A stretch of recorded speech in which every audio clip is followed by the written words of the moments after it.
Welcome to this introductory tutorial on creating tree maps in Tableau, your gateway to understanding and visualizing complex datasets with ease.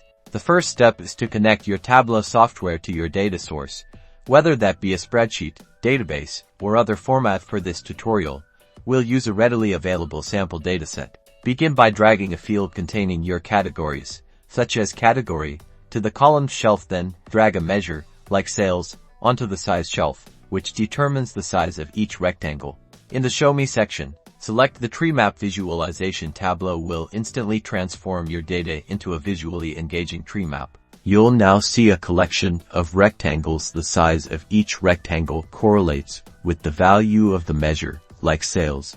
For each category, larger rectangles represent larger values. Fine-tune your tree map by adding color and labels. Drag your category field to the color card for distinct color differentiation. You can also label each rectangle with your categories and respective values for clarity. With these simple steps, you have successfully constructed a tree map in Tableau.